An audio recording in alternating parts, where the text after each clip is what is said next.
안녕하세요. 세상의 억울함을 폭로하는 30대 후반 여성입니다. 세상엔 수많은 사람들이 억울한 일을 당하고도 힘이 없어 불합리함 앞에 굴복하거나 좌절하곤 합니다.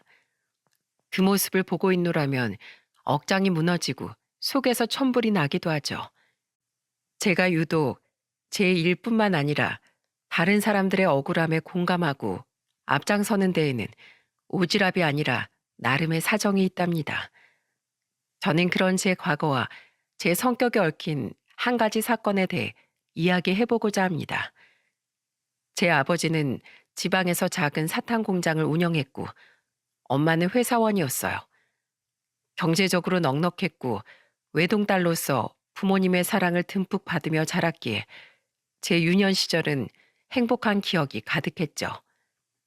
하지만 제가 12살 때 아버지의 사탕 공장이 망하면서 우리 가족의 불행은 소란스럽게 시작됐습니다.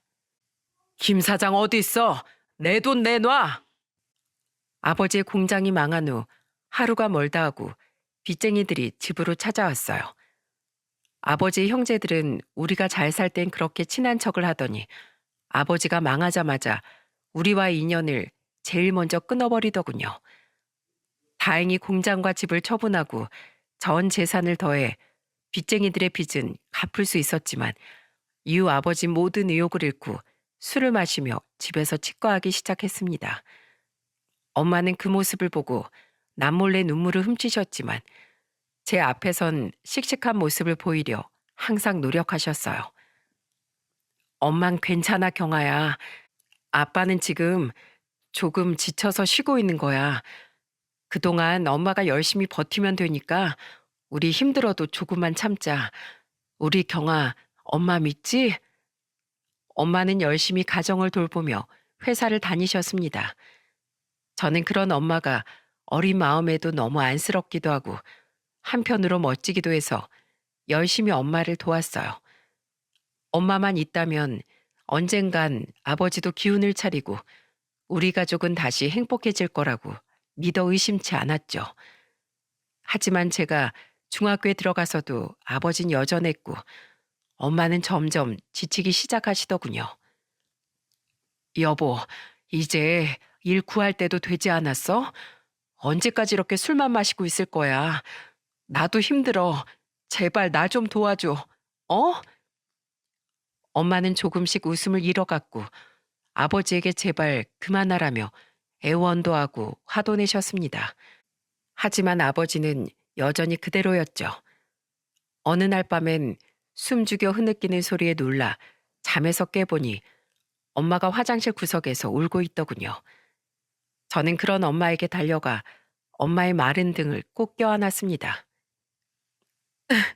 엄마, 울지 마. 왜 울어? 이런 모습 보여서 미안해, 우리 딸. 근데 경아야, 엄마 정말 너무 힘들어. 자식의 세상은 부모가 전부인데 믿었던 엄마가 무너져가는 모습을 보니 너무 슬프고 두려웠어요. 엄마 혼자 힘들게 내버려 두는 아버지가 너무도 미웠죠.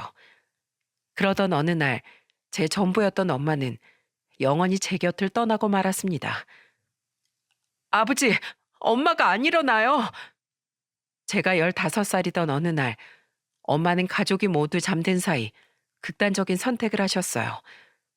놀란 아버지가 구급차를 불러 엄마를 병원으로 옮겼지만 엄마는 이미 이 세상뿐이 아니셨죠. 여보, 내가 미안해. 죽어 마땅한 놈은 난데 왜 당신이 이런 힘든 선택을 했단 말이야? 아버지는 장례를 치르며 그제야 엄마를 부르면서 목 놓아 울더군요. 저는 이 모든 일이 아버지 탓인 것만 같아 울며 불며 아버지에게 소리를 질렀어요. 우리 엄마 살려내요. 이제 와서 아버지가 울 자격이나 있어요? 난 아버지란 존재 필요 없으니까 당장 아버지 대신 엄마를 내 앞에 데려다 놓으라고요. 그러지 마라, 경아야. 그러다 네 마음이 더 다친다. 서울에서 혼자 사시던 외할머니는 무남 동료 외동딸의 허무한 죽음에 슬퍼하면서도 저를 품어주려고 애쓰셨습니다. 장례가 끝난 후 엄마의 유품을 정리하던 우리는 그제야 엄마의 유서를 발견했어요. 그리고 그 유서의 내용은 참혹하기 이를 데가 없더군요. 거래처에서 뒷돈 받던 동료를 내부 고발한 뒤 상사들도 모두 한패였다는 걸 알게 된 날부터 내 회사 생활은 지옥이었다. 성과도 인정되지 않는 일들만 내 앞엔 쌓여갔고 회사 사람들은 날 투명인간 취급했다. 난 학창 시절에도 당해보지 않았던 집단의 괴롭힘을 당하고 있다. 화장실에서 물도 뒤집어 써보고 억울한 일로 중징계도 받았다. 마음 같아선 출근길에 차에 뛰어들어 회사에 가고 싶지 않았다. 하지만 내가 일하지 않으면 가족이 모두 굶어 죽기 때문에 난 일조차 그만둘 수가 없었다. 회사 사람들은 뒤에서 매일같이 날 쓸모없는 암적인 존재라고 수군댄다. 난 정말 세상에 불필요한 인간일까? 유일하게 튀어나온 못이 되어 회사에도 피해만 끼치는 해악적인 사람일까?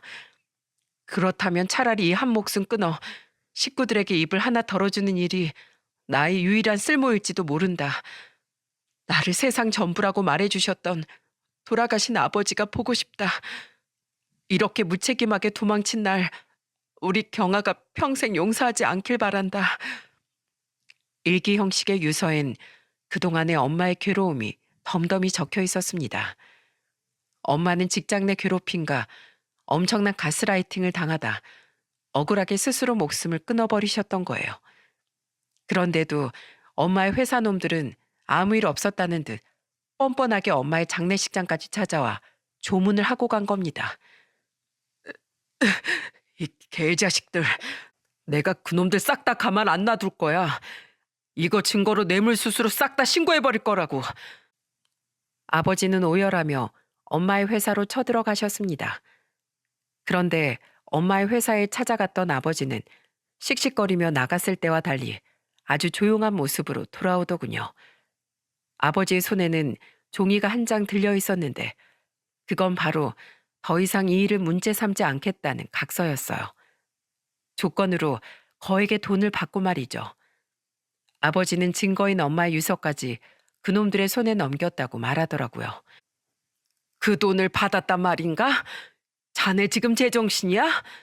내 딸의 억울한 죽음을 그깟 돈 앞에서 모른 척 하겠다고? 아버지 미쳤어요?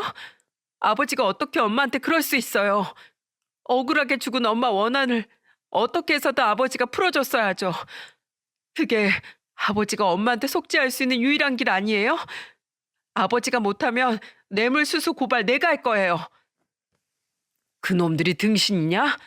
내가 간 뒤로 이미 증거들 싹 다 처리했겠지. 그리고 장모님, 복수가 돈 벌어다 줍니까? 이건 애엄마가 우리를 위해서 남겨준 유산이나 다름없다고요. 애엄마 목숨값 덕에 저랑 경아가 밥 먹고 살 수 있게 된 겁니다. 그런 돈에 빌어먹고 살 목숨이면 그냥 죽어버려. 아버진 인간도 아니야. 당신은 더 이상 내 아버지가 아니라고.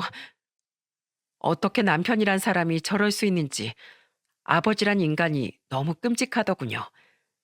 저런 인간도 남편이라고 끝까지 책임지려 한 엄마가 불쌍해서 참을 수가 없었어요. 할미랑 가자 경아야. 난 저런 놈한테 내 딸의 유일한 핏줄인 널 도저히 못 맡긴다.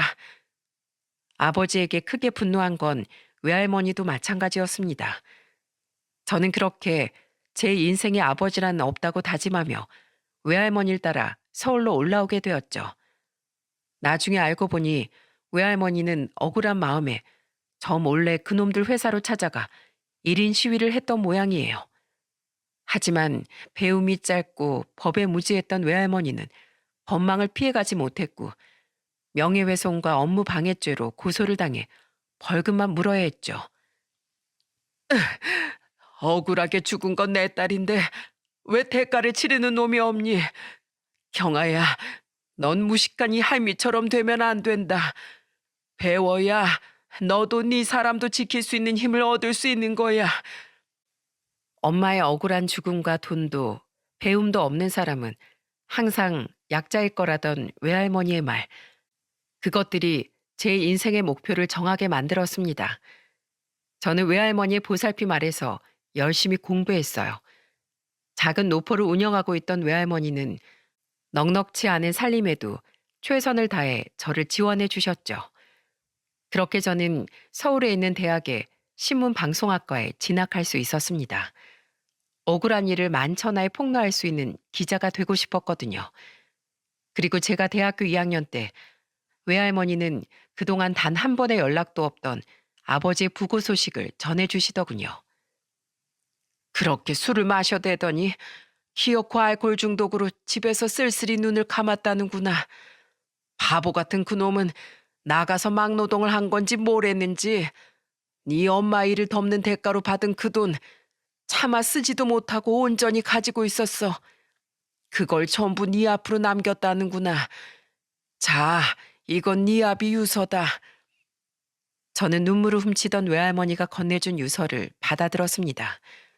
그곳엔 자신의 삶을 비관했던 아버지의 마지막 후회가 담겨 있었죠. 경아야, 아버지다. 난 네 엄마를 보낸 후 너를 어떻게 키워야 할지 막막했다. 아무런 쓸모도 없는 내가 대체 뭘 해서 널 키워낼 수 있을지 길을 잃은 듯 답답했지. 그래서 그 돈을 받았다. 널 잘 키워내는 것이 복수를 하는 것보다 네 엄마에게 속죄를 할 수 있는 진정한 길이라고 생각했어. 하지만 그건 어리석고 틀린 생각이었던 것 같다. 난 네 엄마의 목숨값인 이 돈을 차마 버리지도 못하고 쓰지도 못했다. 이 후회로 점철된 돈을 네게 남기는 걸 용서하렴. 요즘 자꾸 네 엄마가 꿈에 나오는 것이 난 염치 없이 곧 네 엄마에게 용서를 구하러 갈 것 같다. 내 죽음에 상처를 받지도 슬퍼하지도 말아라. 미안하다, 경아야. 나중에 생각해보면 아버지 또한 사회적 폐해의 또 다른 피해자였던 것 같더군요. 아버지 시신은 먼 친척 어르신께서 거두어 주셨다고 했습니다. 저는 외할머니와 함께 짧은 조문을 다녀왔어요. 눈물을 흘리지도 원망의 말을 던지지도 않고 그저 조용히 명복을 빌어드렸죠. 저는 아버지가 남긴 돈을 외할머니와 상의 후 사회 취약계층에게 전부 기부했습니다. 그 돈을 평생 가지고 있다 한들 저도 외할머니도 결코 쓰지 못했을 테니 그것이 최선의 길이라고 생각했죠. 나중에 인터넷을 찾아보니 저희 엄마를 그렇게 만든 그 회사는 이미 부도가 나서 사라진 뒤더군요. 그리고 뇌물수수 혐의로 직원들이 무더기로 입건됐다는 작은 기사 또한 함께 발견할 수 있었죠. 부디 이 소식이 하늘에 있는 엄마에게 가 닿기를 저는 간절히 바랬습니다. 이후 시간이 흘러 저는 방송국 기자로 당당히 입사했고 눈물까지 흘리며 기뻐하던 외할머니는 2년 뒤 제 손을 잡고 병환으로 세상을 떠나셨어요. 경아야, 내가 먼저 가서 하늘에 있는 네 엄마한테 네 자랑을 실컷 해놓으마. 외할머니가 아니었다면 지금 전 어떻게 살고 있었을까요? 외할머니는 제 은인이나 마찬가지셨습니다. 저는 외할머니를 위해서라도 반드시 올곧고 행복하게 살아가겠다고 외할머니의 영정사진 앞에서 다짐했죠. 시간이 흘러 저는 중견기업에 다닌다던 한 남자를 만나게 되었습니다. 저는 노숙자를 구한 의인을 취재하러 갔었는데 그 의인이 바로 그 남자였어요. 인터뷰가 끝나자 그 남자는 제게 이렇게 말하더군요. 말은 번지르르하게 약잘 돕고 싶다 어쩐다 했지만 사실 전 제 앞가림도 못하는 놈이에요. 이번에 들어간 회사에서도 여자 직원에게 심하게 치근덕대던 상사 하나를 말렸다가 제대로 찍혔거든요. 그놈이 회사 실세인 걸 미처 몰랐지 뭡니까? 아, 이런 일로 도망치듯 그만두는 거 정말 싫은데 기자님은 엄청 용기 있는 분 같아 보이는데 기자님이라면 어떻게 하시겠어요? 역시 사람은 끈기가 있어야 하는 거겠죠? 그 말을 들으니 돌아가신 저희 엄마가 생각나더군요. 그리곤 사람이 정의로워 보이면서도 한편으론 유쾌해 보이는 것이 제 호감을 끌었죠. 그 만남을 계기로 우린 인연을 맺게 됐고 2년의 연애 후 제 나이 31살에 우린 결혼을 하게 되었습니다. 우리 집에 언론인이 들어오다니 참 명예로운 일이구나. 그러니까요. 난 모임에 나가면 우리 며느리 자랑부터 한다니까요. 옳게 대현이 제 회식하고 고주망태 돼서 집에 들어오면 그것도 전부 방송에 기사로 내버려. 아주 개망신을 당해야 두 번 다시 못 그러지. 넌 대현이 뭐라 할 게 못 되지. 너 저번에 회식할 때 데리러 온 박서방한테 대리기사님이라고 불렀다며? 난 항상 박서방한테 고마워. 너 안 버리고 잘 살아줘서 말이야. 재수 씨, 부족하지만 우리 막내 동생 잘 부탁합니다. 남편이 누굴 닮아 시원시원한가 했더니 시댁 식구들 모두 굉장히 선하고 유쾌한 사람들이더군요. 마지인 시숙은 외국계 회사를 다니고 있었고 둘째인 시누이는 대학병원 간호사였는데 모두 각자의 자리에서 최선을 다하는 성실한 직장인들이기도 했습니다. 그리고 자식들을 모두 훌륭하게 키워낸 시부모님 또한 제 가정사를 제 흠으로 생각지 않고 사랑으로 품어주는 따뜻한 분들이셨죠. 저는 결혼 후 2년 뒤 아들을 낳았고 그로부터 1년 뒤 남편은 작은 제약회사로 이직을 했어요. 지금 옮긴 회사가 전 회사에 비해 작긴 해도 나름 안정적이고 대표님도 좋은 사람 같더라. 비록 제약 쪽은 처음이라 업무는 빨리 배워야겠지만 나 정말 너무 좋아. 남편은 무엇보다 사내 정치와 비리가 판치던 전 회사를 나온 것에 굉장히 신나했습니다. 남편은 다행히 이직한 회사 생활에 만족하는 것 같았어요. 무엇보다 임원진들의 마음가짐이 좋다며 좋아했는데 이직한 지 1년 뒤 남편은 그 임원 중 한 명의 결혼식에 다녀왔더군요. 회사 상무님 결혼식이었다고 했지? 근데 나이가 엄청 젊은 분이야? 재혼하신 거야. 2년 전에 사별하셨는데 자식들 때문에 상무님 어머님이 재혼해야 한다고 엄청 닥달하셨나 봐. 그래서 그 어머님 주선으로 재혼하신 건데 재혼하시는 분이 자기는 초혼이라고 꼭 결혼식을 올려야 한다고 고집했대. 와, 근데 이번에 가서 보니까 호텔 예식에 번쩍거리는 드레스에 그분 취향이 엄청 화려한가 봐. 우리 상무님은 엄청 검소하신 분인데. 화려한 취향의 상무님의 재혼요. 남편에게 그 이야기를 들을 때까지만 해도 저는 몇 년 뒤 제가 그 사모님과 직접 엮일 거라곤 상상도 못했습니다. 남편의 회사는 그 뒤로 급성장을 하기 시작했어요. 바로 마스크 시국을 계기로 많은 의료계통 회사가 성장할 때 남편의 회사도 그 급물살을 탔던 거죠. 성장을 하며 남편의 회사엔 인력 충원이 절실해졌는데 이직을 한 지 4년 뒤 남편은 제게 이런 말을 하더라고요.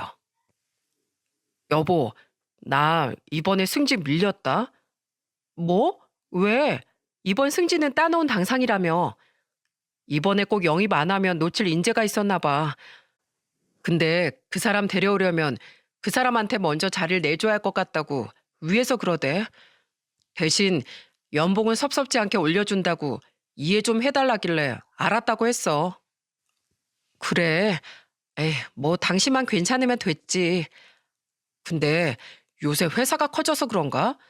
전엔 그런 거 없었는데 요샌 회사 사람들 아내 모임이 생겼다나 봐. 옆팀 박 대리가 나한테 물어보더라고. 자기 아내가 무슨 사모님한테 모임 초대를 받았다는데 이거 혹시 인사 비리나 이런 데 괜히 연루되는 거 아니냐고 말이야. 나야 뭐 그런 데 별 관심 없어서 그 사모님이 누군지도 안 물어보긴 했는데 박 대리가 걱정하길래 눈치 쓱 보고 찝찝하면 얼른 아내 발 빼게 하라고 했지. 아, 우리 회사엔 정치 같은 거 없다고 좋아했는데 회사가 커지면 그런 일은 어쩔 수 없이 생기는 건가 봐. 씁쓸하지만 사내 정치라는 게 누군가에겐 생존 전략일 테니 그저 자기한테 피곤한 일만 생기지 않았으면 좋겠다며 남편은 어깨를 으쓱이더군요. 그런데 엉뚱하게도 그 피곤한 일이라는 것이 남편이 아닌 제게 찾아와 문을 두드렸습니다. 남편이 그 말을 한 해에 남편의 회사에선 첫 부부 동반 송년회가 열렸어요. 그 전에도 작은 부부 동반 모임이 몇 번 있긴 했는데 저는 그때마다 바빠서 가지 않았기에 정식으로 참여하는 첫 모임이었어요. 송년회는 돌잔치나 환갑 연회 등을 진행하는 뷔페에 작은 룸에서 진행됐습니다. 사람이 많아봐야 얼마나 많겠나 싶었는데 그 사이 정말로 회사가 많이 컸는지 송년회에 참석한 직원과 배우자들 수가 꽤나 많더라고요.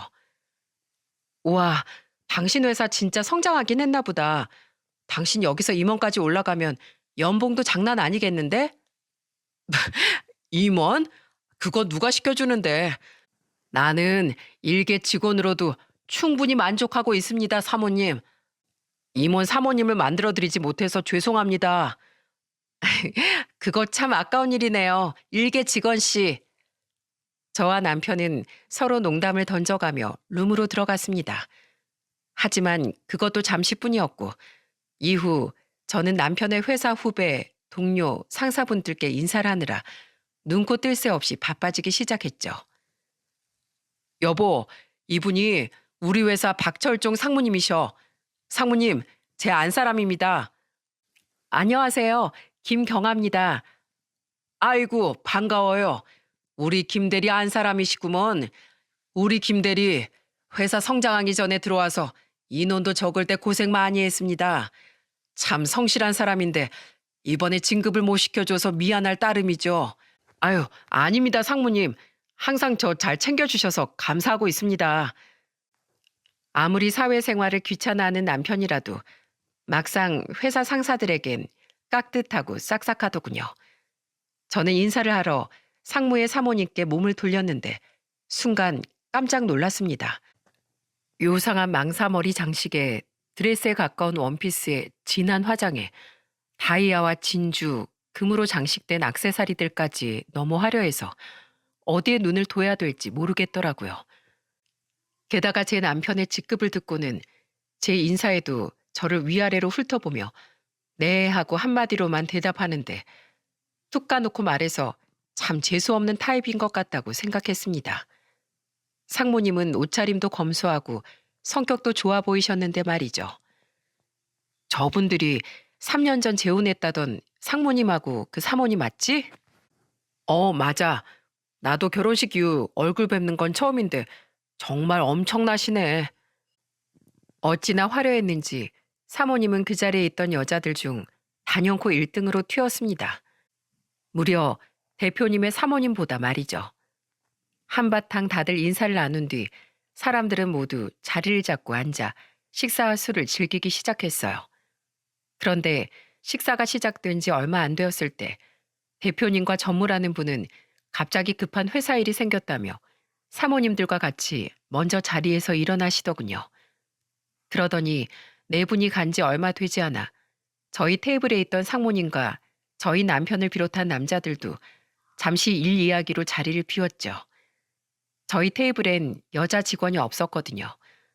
아마 회사에 생긴 일이라는 게 저희 남편이 속한 부서에 생긴 일인 것 같았어요. 여자들만 남은 우리 테이블엔 잠시 어색함이 감돌았습니다. 그 정막을 깬 사람은 다름 아닌 상무님의 사모님이었죠. 영아 씨, 나 접시가 비었는데 가서 초밥 좀 더 가져와 봐. 아, 네, 사모님. 황당하게도 그 사모님은 제 옆에 앉아있던 다른 직원의 아내분에게 음식 심부름을 시키더라고요. 테이블에 있던 몇 명은 저처럼 황당한 표정이었고 2명은 잔뜩 긴장한 얼굴이더군요. 저는 이게 뭐 하는 짓인가 싶어 사모님을 쳐다봤는데 마침 그 사모님도 제게 용건이 있는지 제게 말을 걸기 시작했어요. 그런데 그 용건이라는 것이 아주 기가 막히고 코가 막힌 일이었습니다. 거기 이름이 뭐라고 했지? 김경아입니다, 사모님. 아니, 그쪽 이름 말고 내가 그쪽 이름 알아서 뭐해? 남편 이름이 뭐냐고. 남편 직급이 대리랬지? 아, 네. 김대현 대리가 제 남편입니다. 다짜고짜 반말에 무례하기 짝이 없는 말투가 상당히 거슬리더군요. 그래도 전 남편을 생각해서 참았는데 왠지 느낌이 찜찜하더라고요. 그전엔 조용하더니 상무님과 직원들이 자리를 비우자마자 다른 직원 아내에게 심부름을 시켜대고 저에게도 반말로 말을 거는 걸 보니 무슨 꿍꿍이가 있겠거니 싶었죠. 그래서 전 직업적인 본능으로 몰래 휴대폰 녹음 기능을 켰습니다. 그래, 대리. 그쪽 남편 나이가 좋게 30대 후반이나 40대 초반은 돼 보이는데 아직도 대리야? 어지간히 능력이 없나 봐. 남편의 일은 제가 잘 몰라서요. 능력과 운이 따라주면 어련히 알아서 진급하겠죠. 대리의 진급 일까지 신경 써주셔서 감사해요, 사모님. 시비 거는 건지 뭔지 왜 저런 말을 저한테 해대나 싶었지만 남편의 상사 아내이니 저는 꾹꾹 성질을 눌러내렸습니다. 최대한 예의를 차려 그 대화를 빨리 끝맺음하고 싶었죠. 하지만 그 불쾌한 대화는 이후부터가 본격적인 시작이더라고요. 아, 신경을 앞으로도 써줄지 말진 경아 씨 하는 일에 달렸겠지? 제가요? 어떤 일을 말씀하시는 걸까요? 사람이 왜 그렇게 눈치가 없어? 내 남편이 상무인 거 알지? 나한테 잘 보이면 내가 남편한테 얘기해서 그쪽 남편 승진시켜 줄 수도 있단 소리야. 여자들 내조라는 게 사회생활하는 남자들한테 굉장히 중요하잖아. 아, 내가 요새 취미로 골프를 시작했는데 요샌 골프채가 그렇게 잘 나온다네. 근데 난 영 문외한이라 뭐가 좋은 골프채인지 알 수가 있어야지. 그래서 난 누가 아예 딱딱 골라다 주는 게 참 좋더라. 그제야 상황 파악이 됐습니다.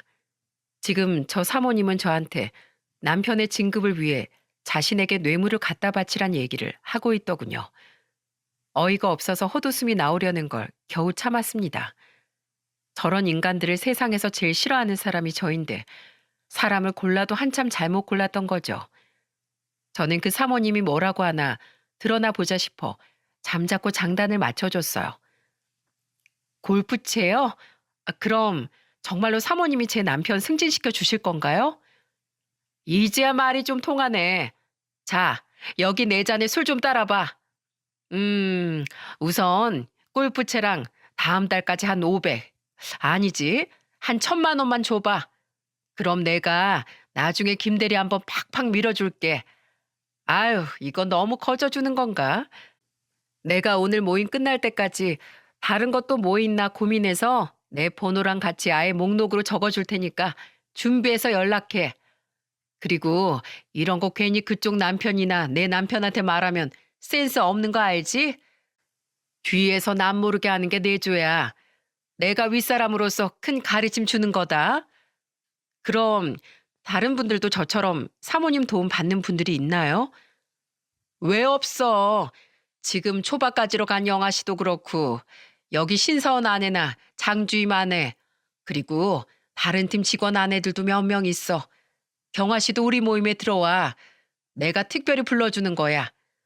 내가 모임에서 돌아가면서 밀어주는 거라 그쪽 남편 차례가 좀 늦게 돌아올 수도 있거든. 그러니까 앞으로 나한테 쭉 잘 보여야 돼. 때 되면 인사도 오고 김장 같은 행사도 참여하고. 알았지? 아, 두 손은 무겁게, 마음은 가볍게. 거기 채빈 씨, 저번에 우리 집에 사다 준 한우 있지? 그거 내 남편이 엄청 좋아하더라. 이번 주 주말에 좀 더 사봐.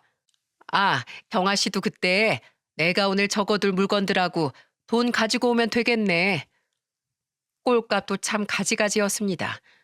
이제 보니 남편이 얼마 전에 말했던 찝찝한 사내 아내 모임이라는 게 바로 저 사모님이 만든 모임인 것 같더라고요.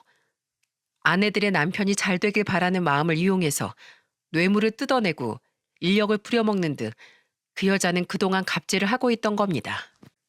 이미 들을 내용은 다 들은 것 같아 저는 그 사모님에게 말했어요. 근데 사모님, 지금 저한테 말씀하신 것들 이거 후회 안 하시겠어요? 뭐? 후회? 네, 후회요. 사모님 이거 후회하실 것 같은데. 더 늦기 전에 지금 저한테 사과할 기회 딱 한 번만 드릴게요. 그리고 다른 분들한테 받은 것도 도로 토해낸다고 약속하시면 저 이거 공론화 안 시킬게요. 비웃듯 말하는 제 말에 그 사모님의 얼굴이 불그락 푸르락해지더군요. 그리곤 이성을 잃은 듯 다른 테이블에까지 다 들리도록 까랑까랑한 목소리로 제게 소리를 지르기 시작했죠. 공론화? 야, 너 뭐라도 돼? 제가 아직 회사 임원 아내 파가 얼마나 센 줄 모르네. 나 이 회사 실세 안 사람이야. 내가 뭐 으름장이라도 났어? 지들이 다 자기 남편 승진 좀 시켜달라고 자처해서 선물 가져다 주는 걸 네가 무슨 수로 공론화 시킬 건데? 증거 있어? 어? 나 기분 나빠서 안 되겠어. 네 남편이 김대현이라고 했지? 내가 내 남편한테 말해서 네 남편 출세길 다 막아버릴 거야. 이게 다 무슨 소리야? 바로 그때였습니다. 다른 테이블의 이모까지 전부 우리 테이블로 집중됐을 때 마침 일 이야기가 끝났는지 남편과 상무님을 비롯한 남자 직원들이 들어오더군요. 그리고 노발대발하고 있는 자신의 아내를 본 상무님은 잔뜩 화가 난 표정으로 그 여자에게 묻더군요. 내가 지금 마지막 말밖에 못 들었는데 당신이 뭐? 나한테 말해서 누구 출세길을 막는다고? 당신이 뭔데 날 통해서 영향력을 행사하려고 들어? 내가 상무지 당신이 상무야? 당신 직원 아내들이 당신 찾아와서 남편들 승진 부탁하는 거 내가 오지 못하게 하라고 했더니 아예 나서서 뒤에서 그런 말을 하고 다녔어? 상무님은 자신의 아내가 먼저 직원 아내들을 찾아가 뇌물을 요구했을 거라곤 생각도 못하고 있는 것 같더군요. 그러자 그 여자는 그제서야 이성을 찾았는지 당황한 표정으로 둘러대기 시작하더라고요. 아니, 내가 괜히 그런 말을 한 게 아니라 김대리 아내가 너무 나한테 무례하게 구니까 나도 홧김에 그런 말을 한 거죠. 경아 씨, 우리 여기 나름 공적인 자리인데 서로 예의는 지키자고요. 뭐야, 당신 상무님 사모님이랑 무슨 일 있었어? 그 여자의 말에 제 남편은 제게 의아한 듯 물었습니다. 저는 그런 남편의 말에 헛웃음을 지으며 상무님에게 이렇게 말한 후 녹음된 대화 내용을 그 자리에서 재생시켰죠. 상무님, 제가 사모님께 무례한 언사를 한 건 사실입니다. 그런데 그렇게 된 전말을 상무님께서 아셔야 할 것 같아요. 찬물을 끼얹은 듯 조용해진 공간은 제 휴대폰 속에 녹음된 그 여자의 앙칼진 목소리로 전부 채워졌습니다. 재생이 끝나자 그곳은 점차 웅성거리기 시작했고 상무님의 얼굴은 치욕으로 인해 시뻘겋게 달아올랐어요. 당신, 여태까지 그럼 직원들 아내가 먼저 찾아온 게 아니라 당신이 먼저 뇌물을 요구하고 다녔어? 저번부터 자꾸 누구 승진시켜달라, 누구 연봉을 올려달라 이상한 말을 해대더니 전부 그 아내들한테 뒷돈 받고 선물 챙겨받고 했던 거야? 나도 모르게 그런 일들을 저질렀다고? 당신 미쳤어? 그리고 당신이 뭔데 김대리를 승진시키네 만회해? 김대리 승진에 밀린 게 아니라 양보한 거야. 저 사람 연봉이 얼마나 되는 줄 알고 주제에 넣게 그딴 소리를 해? 그게? 에이씨, 야, 구렁이 같은 게 그건 또 언제 녹음했어? 너 이리 와. 상무님이 마구 화를 내자 당황하던 그 여자는 목표물을 저로 변경하더군요. 그 여자는 이를 갈며 제게 달려들었습니다. 하지만 전 당황하지 않고 냅다 그 여자의 목덜미를 잡아채 그 여자를 가로막았습니다. 그리곤 버둥거리는 그 여자에게 제 정체를 밝혔죠. 이건 제 소중한 제 자료로 쓸게요. 저 방송국 기자거든요. 뭐? 기자? 그러자 그 여자는 우습게도 버둥대던 두 팔을 뒤로해 마치 열중시어 자세처럼 가지런히 모으곤 그 자세 그대로 얼어붙더라고요. 저는 그제야 그 여자의 목덜미를 놓았고 핸드백의 명함 지갑에서 명함을 꺼내 그 여자에게 건넸습니다. 명함을 통해 제 정체를 다시 한번 확인한 그 여자는 겁에 질린 표정으로 저를 바라보더군요.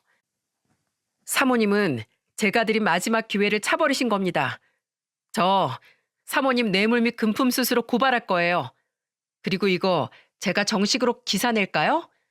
사모님 덕에 이만큼 큰 회사 다시 와르르 무너지게? 저는 세상에서 재력, 권력을 자기 이익을 위해 휘두르고 사람들을 겁박하는 사람이 제일 혐오스러운 사람이에요. 힘과 돈이 있으면 그걸로 다른 사람들의 존엄성을 짓밟아도 된답니까? 그런 권리는 대체 누가 준 거죠? 어디 이거 방송 내서 세상 사람들한테 물어볼까요? 고발? 미안해 경아 씨. 아니 죄송해요 기자님.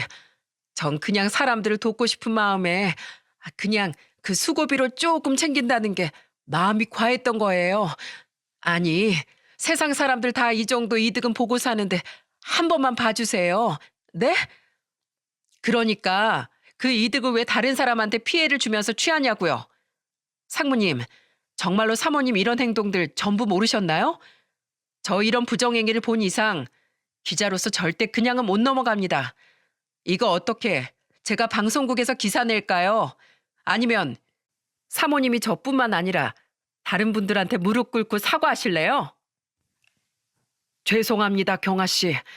저는 정말 이런 일 상상도 못했어요. 저희 회사가 크면서 제 안사람이 갑자기 돈방석에 앉게 돼서 정신 못 차리고 속된 말로 꼴값을 떨었던 모양입니다. 제가 집안 단속을 잘못해도 크게 잘못했어요. 당신 얼른 이부 말대로 당신이 여태 갑질했던 사람들한테 전부 무릎 꿇고 사과해. 이게 무슨 개망신이야? 이 일 공론화되면 회사가 얼마나 큰 타격을 받을지 알기나 해? 이거 회사가 우리 상대로 소송을 걸 수도 있어. 소송? 아이고 기자님, 정말 한 번만 봐주세요. 네? 영아 씨, 채빈 씨, 그리고 다른 아내분들 모두 제가 미안합니다. 내가 정말 잘못했어요. 상무님의 말에 가뜩이나 겁에 질려있던 그 여자는 덜덜 떨며 무릎을 꿇고 사과를 하기 시작했습니다. 저를 비롯해 그동안 자신이 돈을 뜯고 갑질을 하던 직원 아내들에게도 말이죠. 그러자 저녁 금시초문인지 그 아내들의 남편인 직원들은 황당하다는 듯 자기 아내들을 타박하더라고요. 당신 상무님 사모님한테 돈 갖다 바쳤어? 저번에 사왔던 한우도 처갓댁 갖다 드린다더니 상무님 댁에 가져다 드린 거야? 그게 요새 사람들 많이 뽑았다니까 당신이 괜히 승진해서 밀려날까 봐 그랬지. 애가 셋이나 되는데 회사가 클 때 당신도 빨리 승진을 해야 애들도 잘 키울 수 있는 거 아니야. 미안해 여보.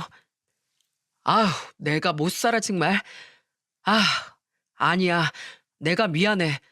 내가 더 능력이 있었으면 당신이 그런 숨을 안 겪어도 됐을 텐데. 수많은 직원들과 배우자들은 웅성대며 그 여자에게 손가락질을 했고 송년회 분위기는 완전히 엉망이 되었습니다. 상무님은 제게 와서 허리를 90도로 숙이곤 사과와 함께 부탁을 하시더군요. 경아 씨, 제가 다시 한번 제 아내의 일 정식으로 사과드리겠습니다. 아무리 몰랐다지만 제 안사람이 한 일이니 저도 책임을 피해가지 못하겠죠. 경아 씨, 저와 제 아내를 신고하셔도 됩니다. 다만 직원들은 아무 잘못이 없으니 제가 회사에서 물러나겠습니다. 다들 정말 열심히 한마음 한뜻으로 키워낸 회사고 특히 저희 대표님 정말 일가 직원들밖에 모르는 좋은 분이에요. 그러니 제발 우리 회사에 피해가 가지 않게 방송으로 공론화시키지만 말아주세요. 제발 부탁드립니다. 그러더니 상무님은 놀랍게도 자기 아내에게 피해를 본 직원과 아내들 한 사람 한 사람에게 모두 허리를 숙여 용서를 구하시더군요. 미안하네. 내 안사람이 자네 아내에게 큰 마음의 상처를 주어 내가 참 면목이 없네. 내 아내가 갈취한 돈은 내가 이자를 쳐서 전부 돌려주겠네. 죄송합니다 아내분. 제 아내 행동으로 느끼셨을 수치감과 굴욕감 그 어떤 걸로도 보상할 수 없겠지만 제가 돈으로라도 꼭 보상하고 용서를 구하겠습니다. 남편에게 좋은 분이라고 듣긴 했는데 저런 사람이 어떻게 저런 재치 자리를 얻게 됐는지 이해가 되지 않을 정도로 상무님은 참 경우가 있는 분이더라고요. 남편은 제게 조용히 이렇게 말했습니다. 여보, 나 없는 자리에서 그런 일 겪게 해서 미안해. 괜찮아. 보다시피 난 전혀 타격 없었는걸? 그리고 여보, 사모님이 비록 큰 잘못을 했지만 보다시피 우리 상무님 정말 좋은 분이야. 직원들한테 밥도 잘 사주시고 불합리한 일은 절대 못 참으셔. 그리고 이 회사를 키우는데 정말 많은 공을 세우신 분이야. 고생한 직원들한테 식사 대접할 수 있는 자리를 가지는 게 어떻겠냐고 이 송년회 자리를 대표님께 제안한 것도 상무님이고 사내 금품 수수로 사모님을 신고하면 분명 상무님도 책임을 못 피하실 텐데 이번엔 그냥 넘어가 주면 안 될까? 보상도 사모님이 갈취한 것 이상으로 갚겠다고 하시잖아. 남편의 말을 들으니 저 여자는 너무 괘씸하지만 상무님 사정이 딱하긴 하더라고요. 그래서 전 상무님과 그 여자를 보고 이렇게 말했죠. 신고 안 할게요, 상무님. 대신 방금 말씀하신 다른 직원들에 대한 보상 꼭 지켜주세요. 제가 남편을 통해서 반드시 확인할 테니까요. 그리고 사모님, 제가 이번에 상무님을 봐서 그냥 넘어가지만 앞으로 또다시 이런 일이 있었다간 저 그땐 정말로 가만히 있지 않을 겁니다. 사모님, 돈 있고 힘 좀 있다고 다른 사람들을 하대하고 무시할 권리는 절대 없는 거예요. 지금은 사모님이 강자 같죠? 아니요. 억울한 사람들의 피눈물이 모이면 그게 힘이 돼서 사모님 같은 사람이 제일 먼저 보복을 당할 겁니다. 사모님, 제가 항상 언제 어디서든 주시하고 있겠습니다. 네, 네, 기자님. 조심하겠습니다. 죄송합니다. 감사합니다, 경아 씨. 고맙네, 김대리. 그렇게 그날의 송년회는 엉망진창인 분위기로 끝이 났습니다. 마지막엔 사람들의 시선이 제게만 집중되는 것 같아 민망해진 전 남편을 끌고 얼른 자리를 벗어났죠. 이후 남편에게 듣기로 그 여자가 사람들에게 갈취한 돈은 상무님이 전부 2배로 갚아주셨다는군요. 그것도 그 여자가 사치를 부리느라 남은 돈이 많지 않아 대부분은 상무님의 돈으로 말입니다. 그리고 상무님이 더 대단한 게 뭔지 알아? 그날 자리에 마침 대표님하고 전무님이 안 계셨잖아. 다들 상무님을 위해서 대표님께는 이야기를 하지 않기로 했었거든. 평소 상무님의 인품이 너무 훌륭하셨으니까 가능했던 일이지. 근데 상무님이 직접 대표님을 찾아가서 먼저 모든 일을 솔직하게 털어놓으셨대. 그때 다른 직원들이 상무님은 정말 아무것도 모르셨고 전부 보상도 해주셨다고 너나 할 것 없이 상무님을 감싸준 덕에 대표님도 그냥 넘어가시려고 했거든. 근데 상무님이 결사반대하시더라. 가뜩이나 회사가 커지고 있는 마당에 이런 일을 그냥 넘어가면 기강이 해해진다면서 자기를 징계 처분해야 회사에 좋은 본이 될 거라고 대표님께 자기를 꼭 징계해야 된다고 말씀하셨어. 진짜 대단하시지 않아?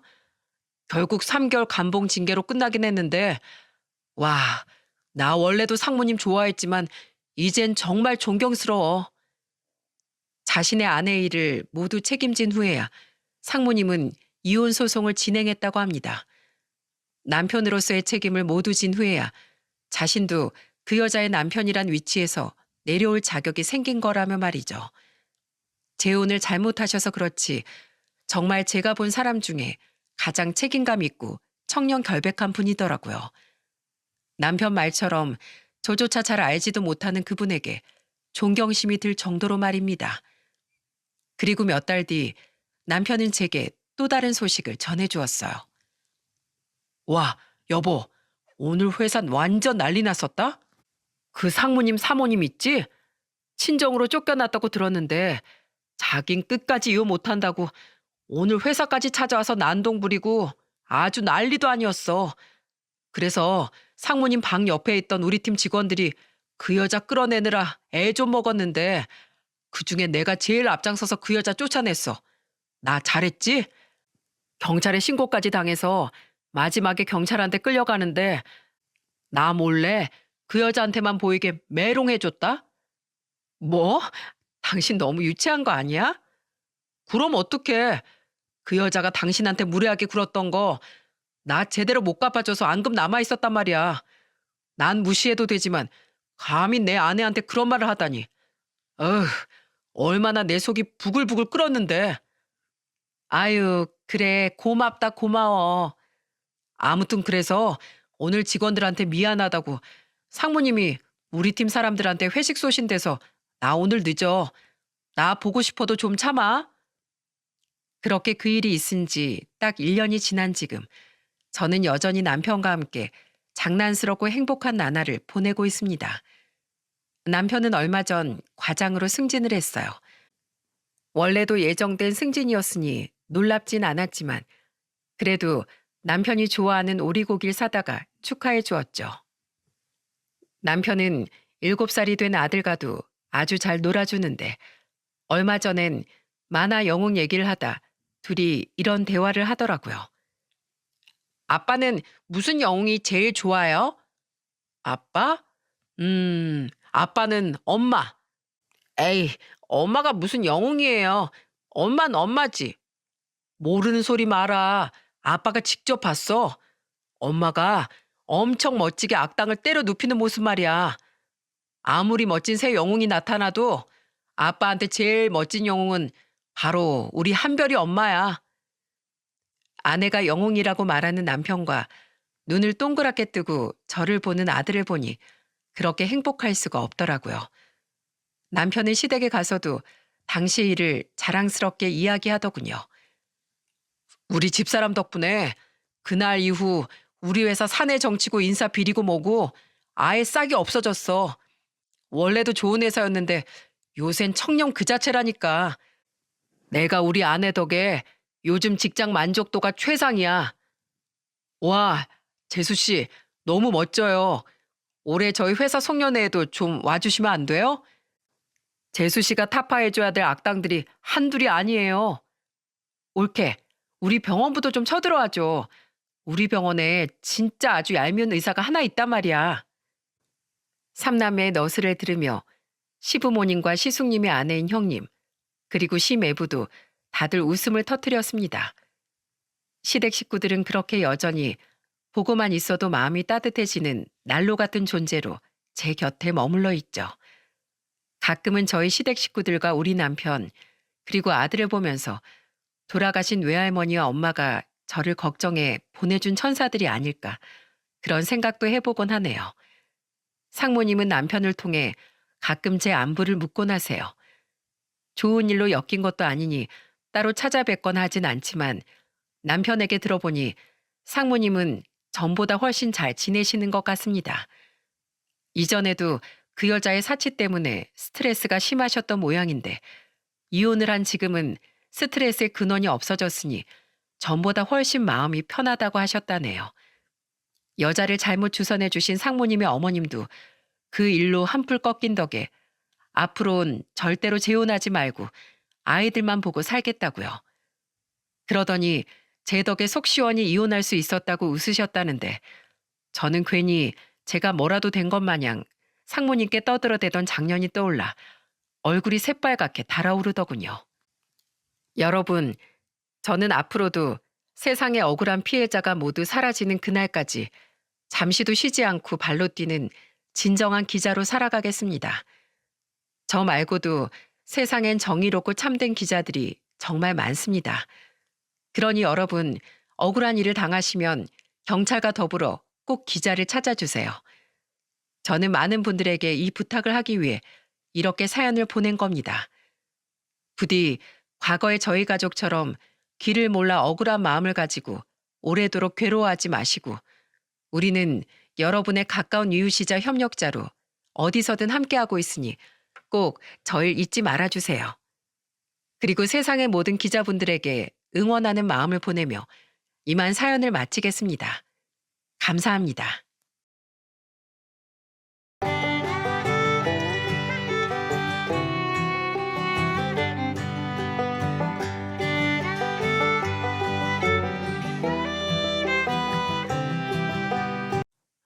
안녕하세요.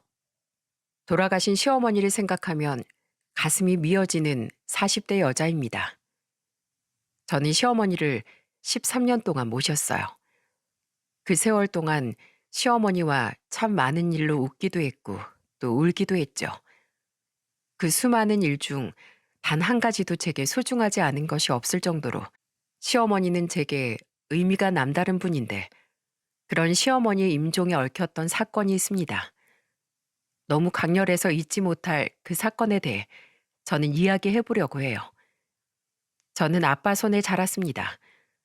부모님은 성격 차이로 제가 10살 때 이혼을 하셨고 제 두 남동생만 예뻐했던 엄마는 동생들만 데리고 집을 나갔어요.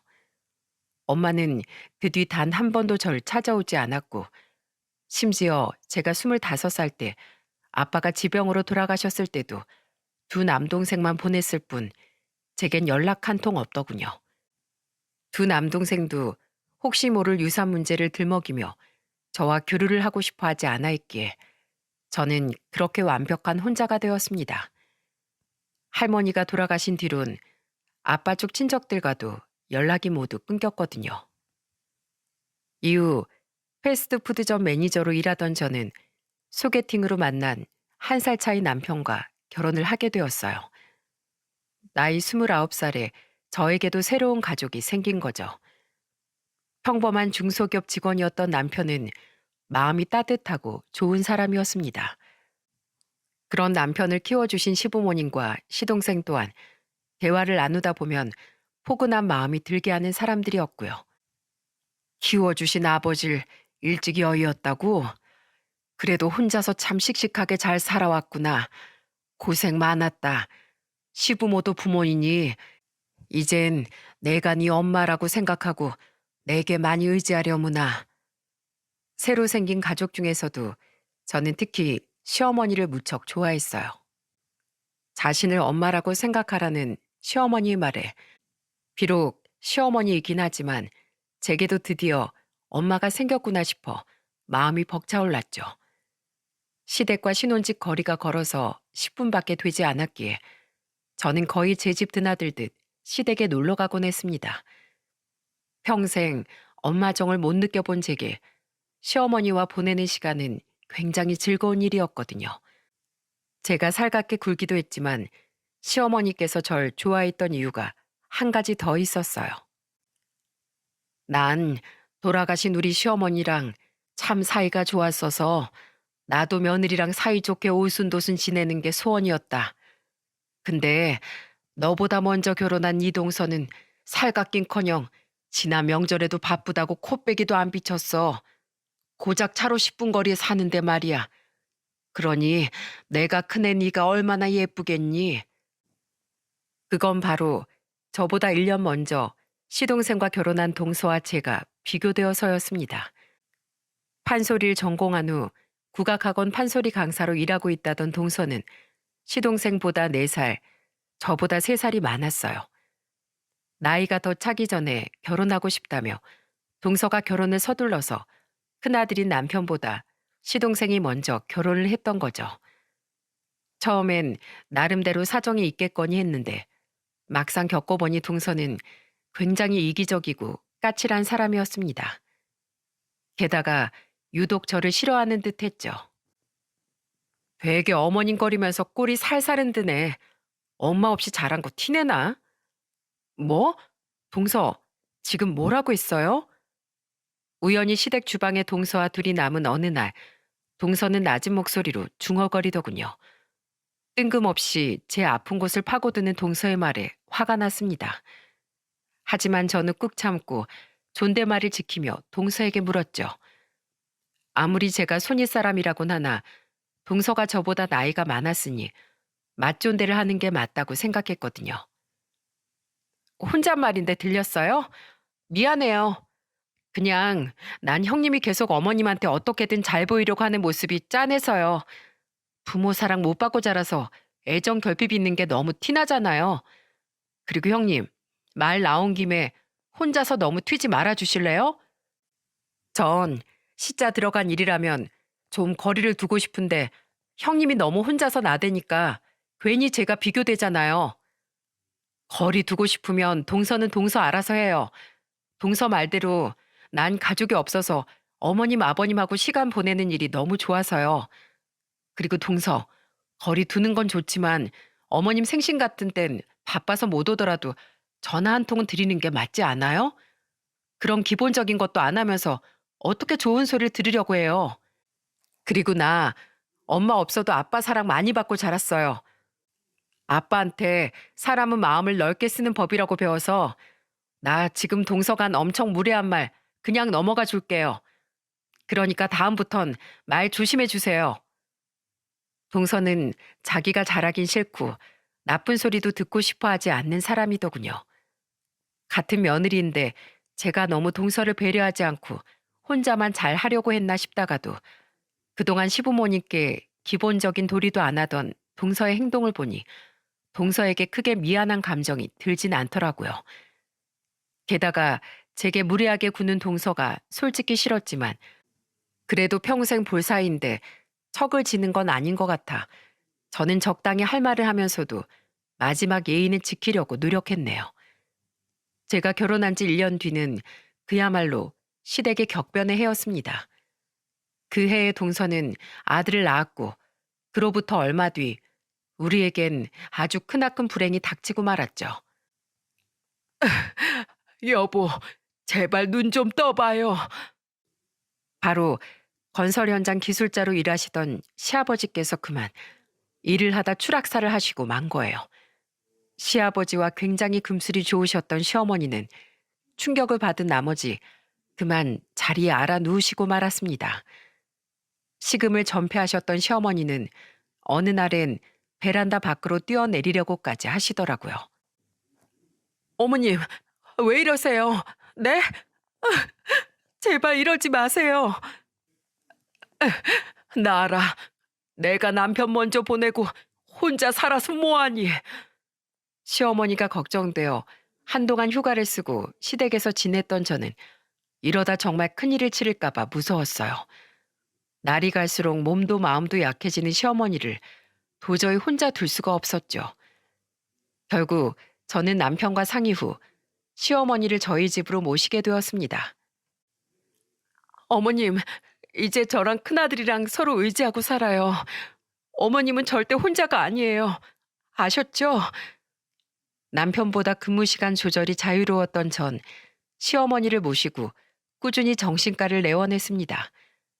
그리곤 어떻게든 시어머니의 기력을 회복해드리고자 보약도 지어드리고 옆에서 끊임없이 수다를 떨어댔죠.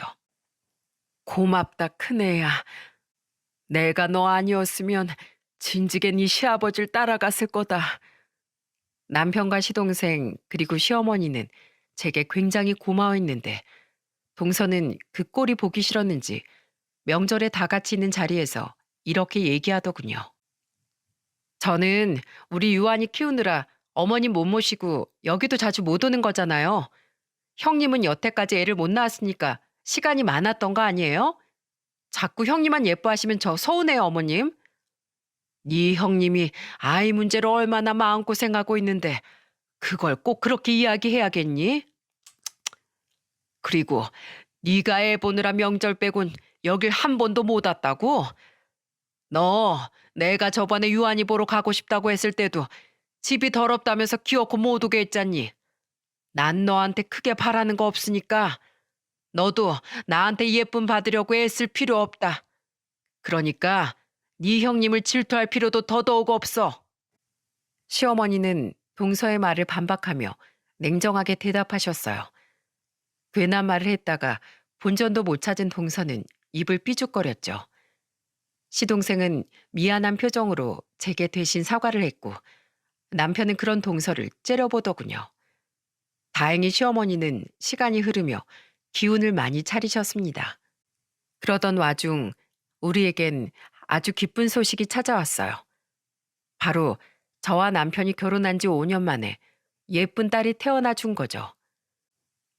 난 적어도 애가 초등학교 들어갈 때까진 당신이 애 옆에 있어줬으면 좋겠어. 이참에 당신도 좀 쉬고. 남편의 권유도 있고 저 또한 제 아이만큼은 엄마의 사랑을 듬뿍 느끼며 자라게 해주고 싶었기에 저는 한동안 주부로서의 삶을 살게 되었습니다. 그런데 언제부턴가 시동생이 자꾸만 시조카를 저희 집에 맡기더군요. 죄송해요, 형수님. 형수님도 소연이 돌보느라 힘드신 거 아는데 애엄마가 자긴 이제 육아에 이골이 났다면서 애 돌볼 생각은 안 하고 일하는 시간 외에도 자꾸 밖으로만 놔두네요. 형수님도 아시다시피 제가 얼마 전에 휴대폰 대리점을 창업했잖아요. 저도 매장에 아침부터 저녁까지 붙어 있어야 해서 유한일 돌보고 있을 수가 없네요. 여긴 엄마도 계시니까 제발 부탁 좀 드릴게요, 형수님.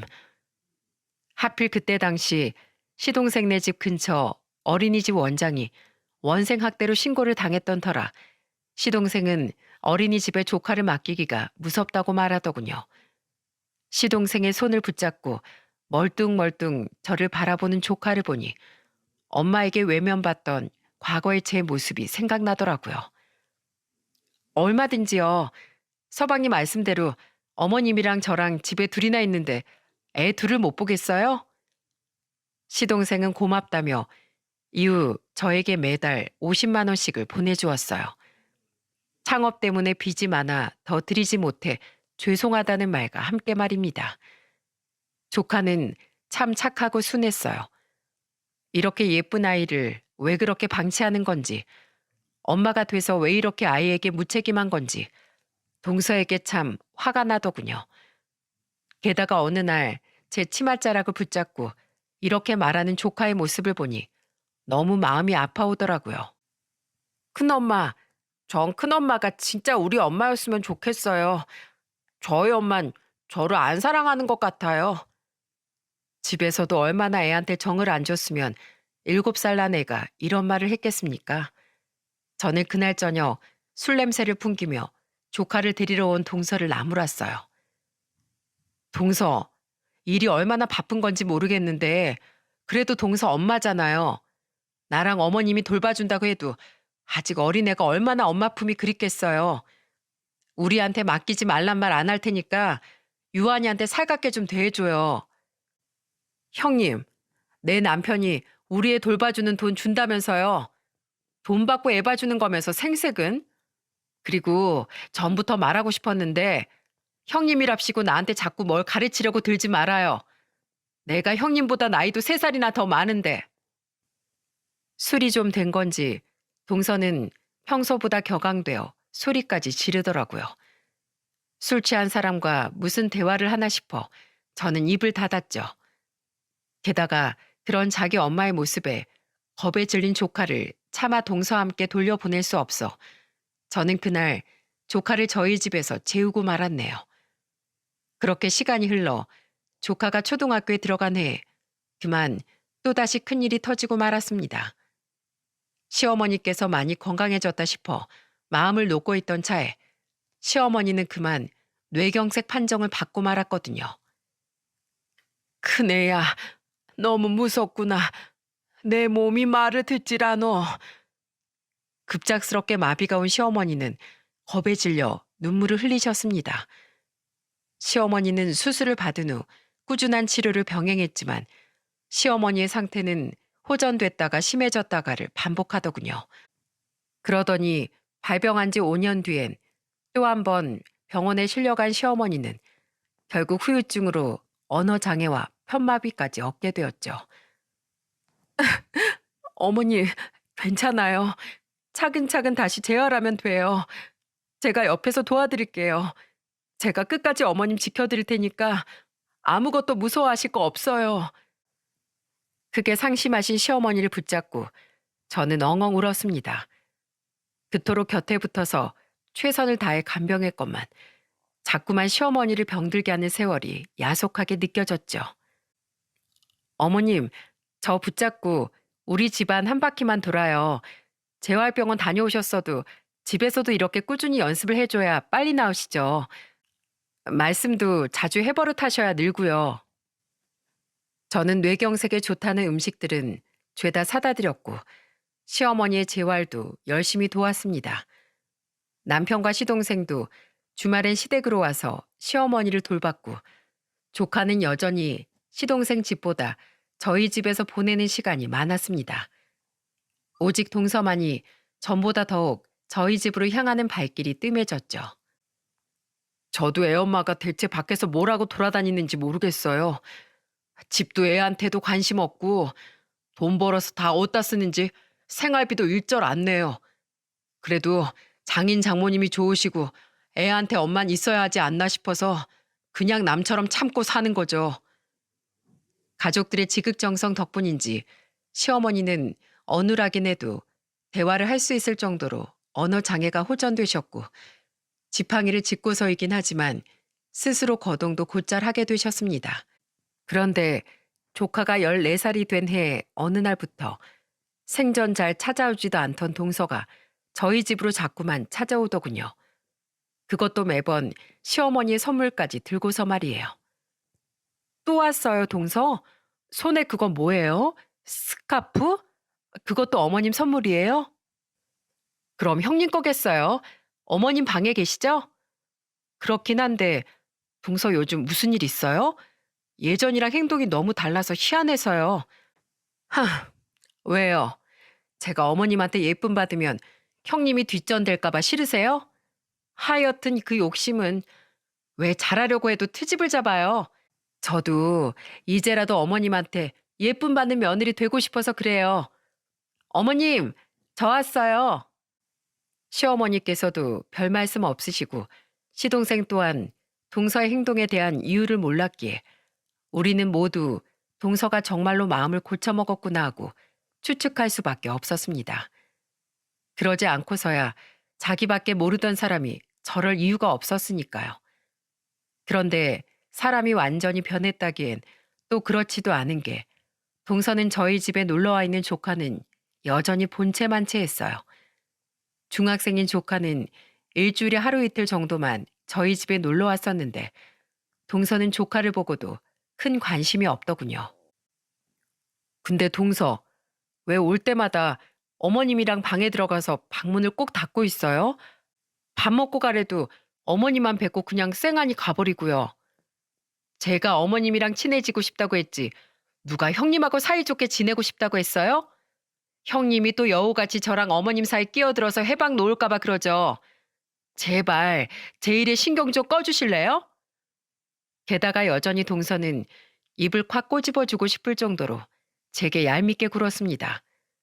그 모습에 저는 고개를 절레절레 저으며 동서에게 말붙이기를 포기했어요. 그런데 동서 일과는 별개로 시어머니는 자꾸만 우울한 모습을 보이셨습니다. 멍하니 방에서 한숨을 내쉬는 일이 잦으시더니 나중엔 밥상을 바라보다 조용히 눈물까지 흘리시더라고요. 어머니, 왜 우세요? 그 모습을 본 남편은 크게 당황해서 시어머니께 묻더군요. 저 또한 놀라서 시어머니께 얼른 휴지를 가져다 드렸는데 시어머니는 고개를 가로저으며 이렇게 말씀하셨죠. 그냥 네, 이렇게 오래 살아서 못하나 싶어서 그런다. 먼저 간 양반이 너무 보고 싶어. 당황스러웠습니다. 아무리 물어도 기분 전환을 시켜드리려고 해도 날이 갈수록 대답도 없이 울적해만 하시니 대체 왜 저러시나 걱정이 태산이었죠. 아무래도 어머님 우울증이 다시 오신 것 같아. 내가 예약 잡아서 다시 정신과 좀 모시고 다녀올게. 저는 어떻게든 시어머니를 돕고 싶었습니다. 하지만 그럴 기회는 결국 영영 오지 않았어요. 어, 어머니! 정신과 상담 예약일을 하루 남겨둔 날 저녁, 조카와 딸과 먹을 저녁을 차리고 시어머니를 부르러 방에 들어간 저는 경악을 하고 말았습니다. 시어머니는 아무런 미동도 없이 바닥에 쓰러져 계시더군요. 다급히 119에 전화해 시어머니를 병원으로 모셨지만 시어머니는 끝내 다시는 눈을 뜨지 못하셨어요. 원인은 급성 뇌출혈이었죠. 어머님, 이렇게 허무하게 가시면 어떡해요? 제가 아직 못해드린 일이 얼마나 많은데요. 너무나 허무한 시어머니의 죽음에 심장이 찢어질 듯 아팠습니다. 돌아가시는 날까지 끝내 기운을 차리지 못하셨던 시어머니 한숨이 자꾸만 제 귓가에 맴돌았죠. 그런데 서글피 울던 저와 남편, 그리고 시동생보다 더욱 오열했던 사람이 한 명 있더군요. 어머님, 이렇게 빨리 돌아가시면 전 어쩌라고요? 마지막까지 정말 저한테 너무하세요. 제발 다시 돌아오세요, 어머님. 그 사람은 바로 동서였습니다. 솔직히 좀 놀랐어요. 마지막 몇 달 동안 시어머니께 정을 붙였다고 한들 저렇게 나라 잃은 사람처럼 울부짖다뇨. 대체 시어머니와 단둘이 어떤 대화를 나누었기에 저렇게까지 슬퍼하는 걸까 싶어 의아하면서도 한편으론 동서 또한 정이 있는 사람이었구나 싶어 측은하기도 했죠. 시어머니의 발인을 마치고 우린 모두 저희 집으로 돌아왔습니다. 시동생이 시어머니의 유산과 유품에 대해 정리를 하자고 말했거든요. 어머니가 뇌경색 증세가 심해지시기 전에 저한테 변호사를 좀 구해달라고 하셨어요. 유언장을 미리 작성해두고 싶으시다면서요. 형수님, 예전에 어머니가 아버지랑 같이 살던 집 파셨던 거 기억하시죠? 그 돈 작은 이모께 빌려드렸던 것도요. 어머님이 그때 이모님께 돈을 돌려받으셨는데 그 돈을 형수님 앞으로 남기고 싶어 하셨어요. 물론 저도 전혀 이의 없고요. 형수님께서 저희 어머니한테 얼마나 지극정성이었는지 다 아는데 어떻게 제가 이견이 있을 수 있겠어요? 시동생의 말을 듣고 깜짝 놀랐습니다. 제 돈도 아니었던지라 집을 파셨던 돈에 대해선 일절 잊고 있었거든요.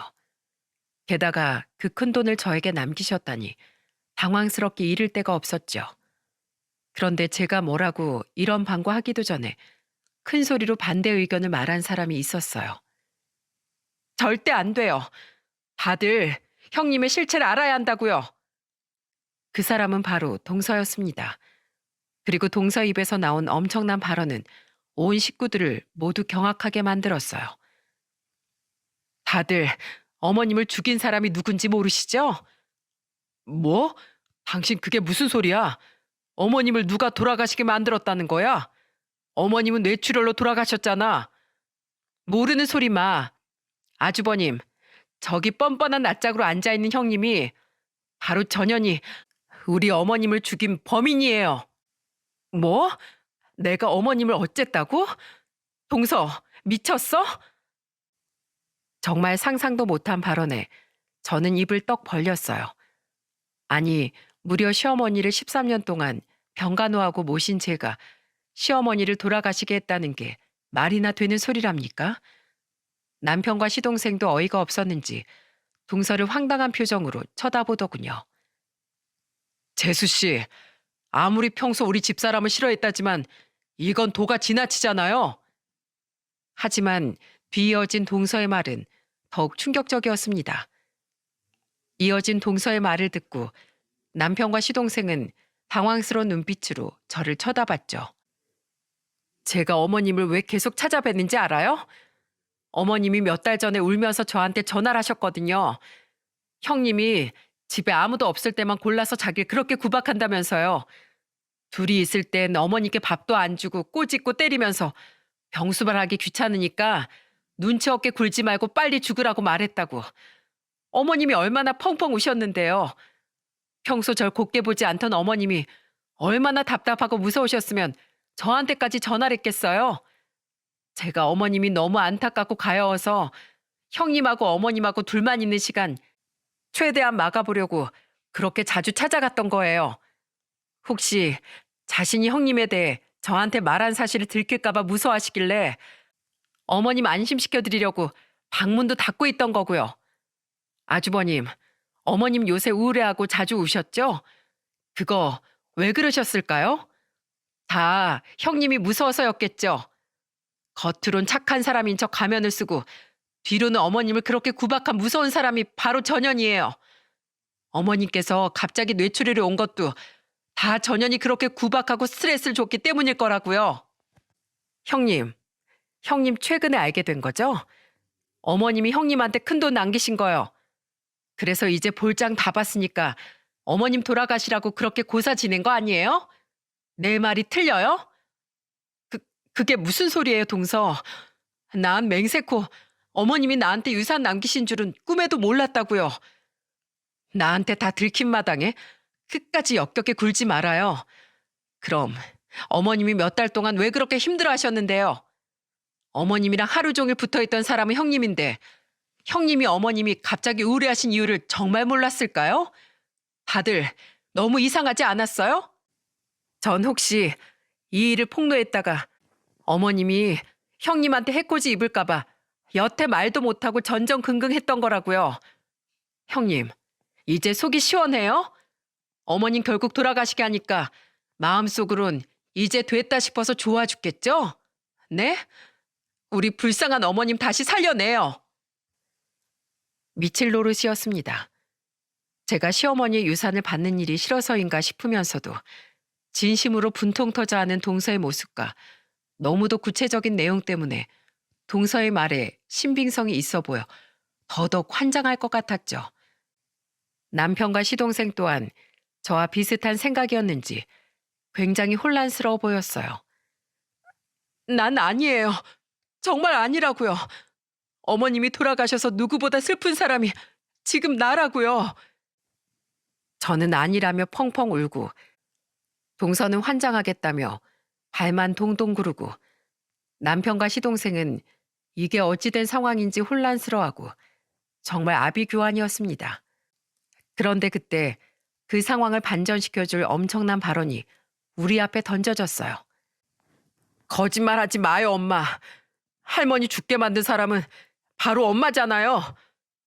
그건 바로 뒤에서 저희 딸의 손을 잡고 모든 상황을 지켜본 조카의 말이었습니다. 우린 일순간 모두 정지되어 조카를 쳐다봤어요. 그리고 열린 조카 입에선 상상도 하지 못했던 엄청난 사건의 전말이 줄줄이 흘러나오기 시작했습니다. 너 그게 무슨 말이야? 너 아무리 큰엄마가 좋다고 해도 그렇지? 이 엄마를 모함해? 모함은 지금 엄마가 큰엄마한테 하고 있잖아요. 저 할머니 돌아가시기 전날 다 들었어요. 아무도 없는 큰엄마네 집에서 엄마가 할머니한테 했던 말 전부 다요. 엄마, 저 그날 개교 기념일인 것도 몰랐죠? 제가 낮에 큰엄마네 놀러 간다니까 큰엄마가 저 고기 구워준다고 소연이랑 마트에 장 보러 갔을 때 그때 엄마 마침 큰엄마네 또 왔었더라고요. 집에 아무도 없는 줄 알고 방문도 안 닫고 얘기하고 있을 때 엄마 할머니한테 소리 질러대느라 제가 집에 들어온지도 몰랐죠? 전 너무 놀라서 큰엄마한테 얘기하려고 그 내용 다 녹음해놨어요. 엄마가 할머니가 큰엄마한테 남긴다던 집 한 돈 도박비 갚아야 한다면서 자기한테 달라고 할머니한테 윽박 지르던 내용 전부요. 조카는 동서를 노려보며 휴대폰을 들어 녹음 파일을 재생시키더군요. 그리고 그 안에서 흘러나온 내용을 들은 저는 그만 눈물을 터뜨리고 말았죠. 어머님, 저 도박 때문에 진 빚 이번에 못 갚으면 진짜 큰일 나요. 저 신용불량자 되게 생겼다고요. 이미 친정에도 돈 빌릴 대로 빌려서 친정에 손 벌리지도 못하고 애 아빠가 알면 전 끝장이에요. 당장 이혼하자고 난리칠 텐데 어머님 하나밖에 없는 이 집 장손 엄마 없는 애로 만들고 싶으세요? 어머님 전에 사시던 집 한 돈 전부 형님한테만 다 주실 거예요? 진짜 끝까지 저랑 형님 차별하실 거냐고요. 저도 똑같은 며느리인데 정말 너무하시잖아요. 제가 매번 선물도 갖다 바치고 있는데 몇 달 동안 이렇게 지극정성이었으면 이젠 좀 주실 때도 되지 않았어요? 제가 밤마다 어머님한테 전화까지 해대면서 이렇게 어머님을 괴롭혀야겠냐고요. 어머님도 저 지겨우시잖아요. 그쵸? 저 진짜 급해요. 급하다고요. 그래도 안 된다. 그 돈은 우리 큰애가 평생 날 돌봐준 보답이야. 지금 내가 줘봤자 또 날 위해 쓸 것 같아서 내가 죽을 때 주려고 아껴뒀던 돈이란 말이다. 내놔. 내놓으라고. 나한테 돈도 안 주고 자식들한테 내일 이르기만 해봐요 어디. 나 절대 가만 안 있어요. 어머님이 그렇게 아끼던 어머님 손주 내 아들 인생부터 다 망쳐버릴 거라고요. 이판 사판이다 이거예요. 녹음 파일은 거기까지였습니다. 그 뒤 동서는 방문을 콱 열고 나와 집을 나가버렸는데 순간 당황한 나머지 조카는 화장실로 숨었다는군요. 그리고 재빨리 시어머니께 달려가 우는 시어머니를 달랬는데 조카가 대화를 다 들었다고 하자 시어머니께서 이러셨다는 겁니다. 할머니, 절대로 어른들한테 이 일을 말하지 말라고 부탁하셨어요. 가뜩이나 할머니 때문에 마음고생 많은 세 분한테 걱정 끼치고 싶지도 않고 더더욱 저를 엄마 없는 애로 만들기 싫으시다면서요. 그때 할머니가 너무 간절하게 말씀하셔서 차마 곧바로 큰엄마한테 말씀드리지 못했어요. 근데 아무리 생각해도 이건 숨길 일이 아닌 것 같아서 그날 저녁에 큰엄마한테 말씀드리려고 했는데 하필 그날 할머니께서 쓰러지신 거예요.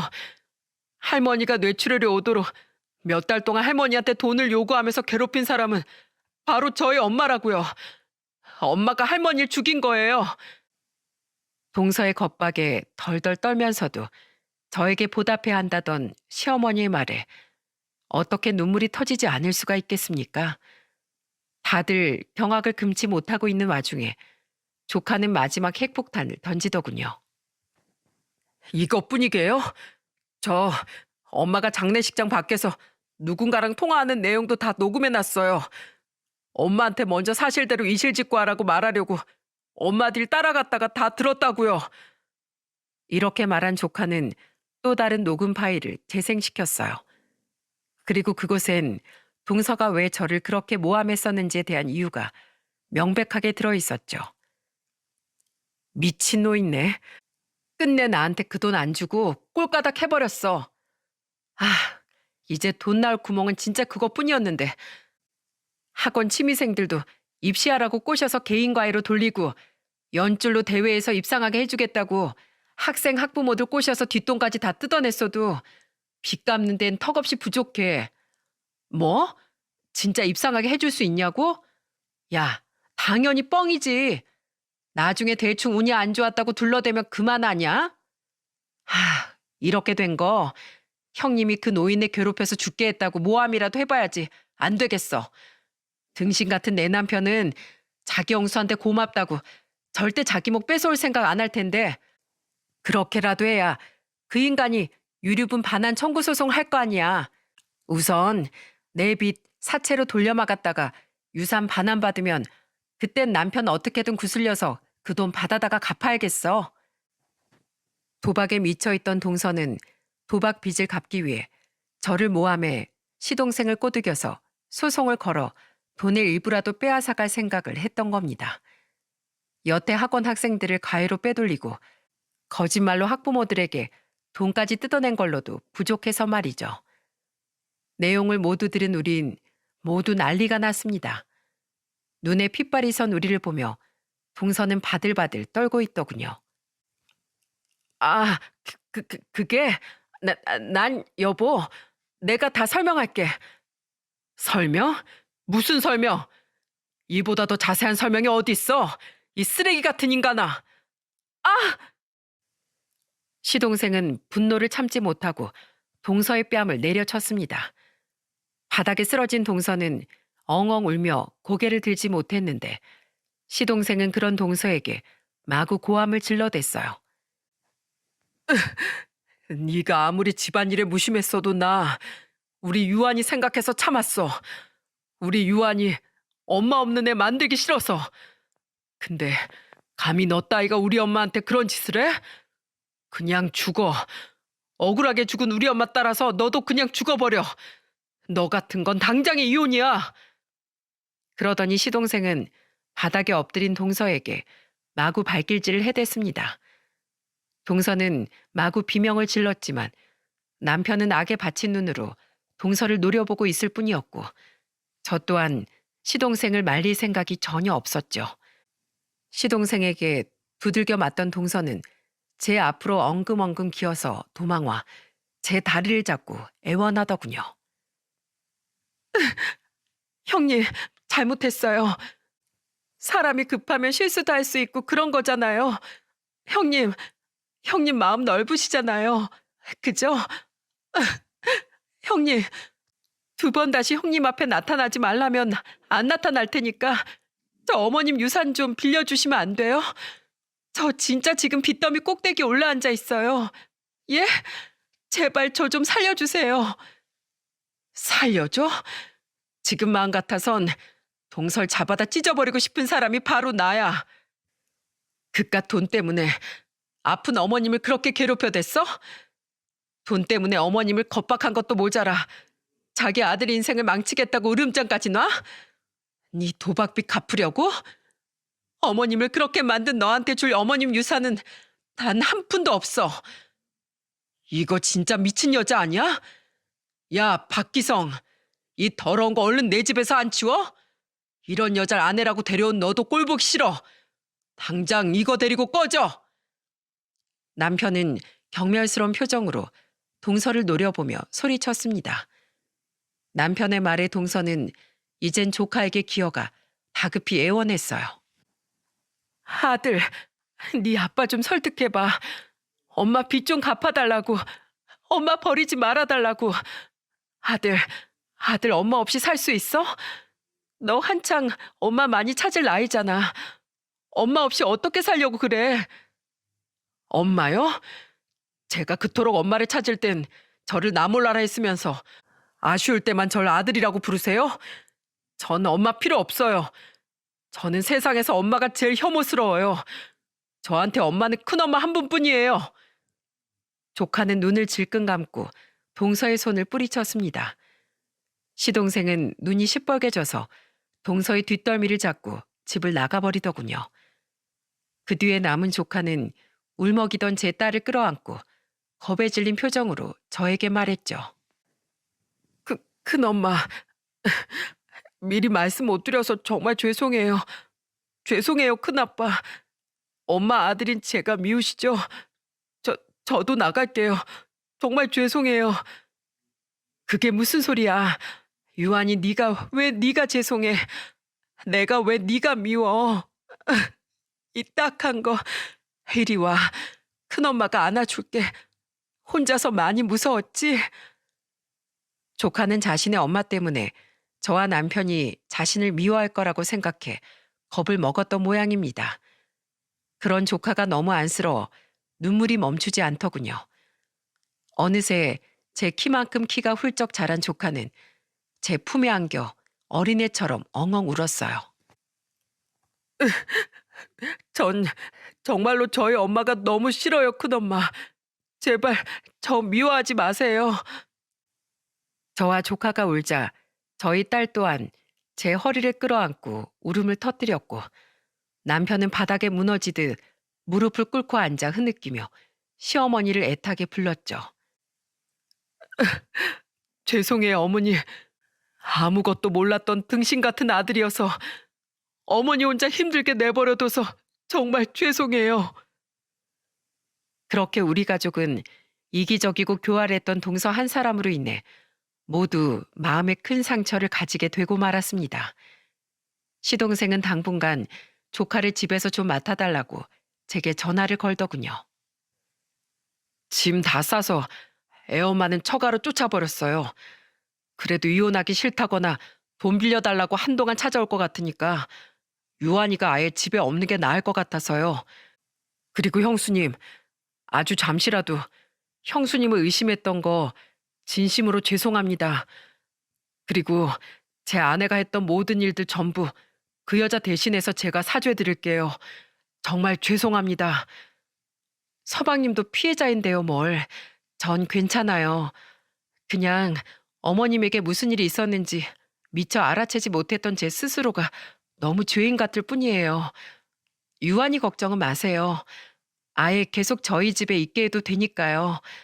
한창 엄마 손길이 필요할 나이잖아요. 이후 조카는 한동안 저희 집에서 생활을 했습니다. 그동안 시동생은 변호사를 선임하고 동서에게 이혼 소송을 걸었고 유책 사유가 너무도 분명해 소송은 아주 손쉽게 끝이 났죠.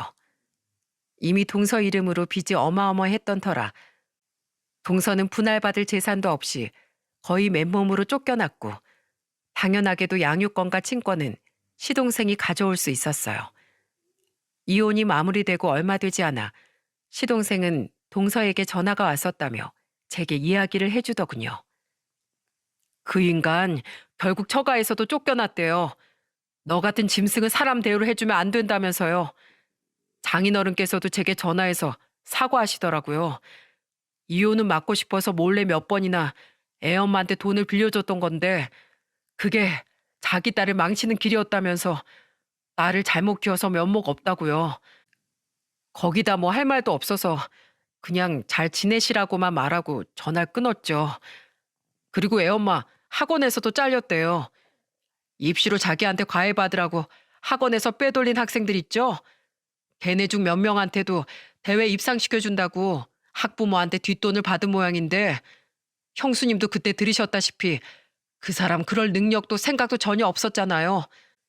결국 아무도 입상을 못한 사실 알고 학부모들이 들고 일어났는데 그중 한 사람이 학원에 애엄마가 학생들 빼돌리고 있다고 폭로했다더라고요. 거기다가 그 대회 일로 과외생들도 전부 그만두고 그중 학부모 한 사람한텐 뺨까지 맞았다면서 엉엉 울대요.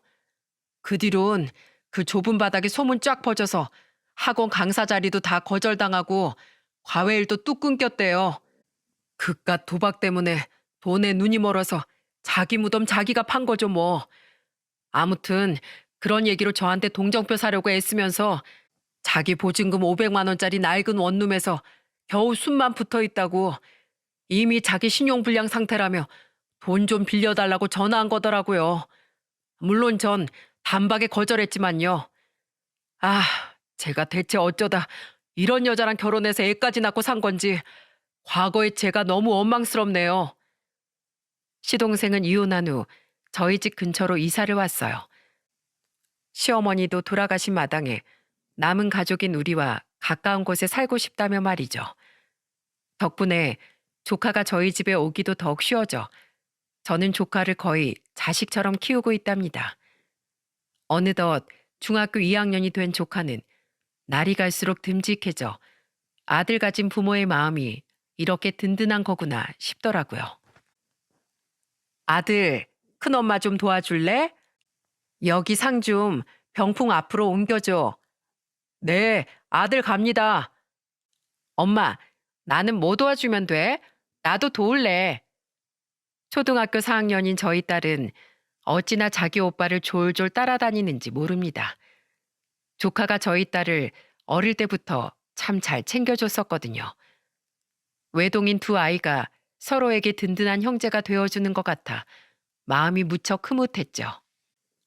얼마 전엔 저희 시어머니의 첫 기일이었습니다.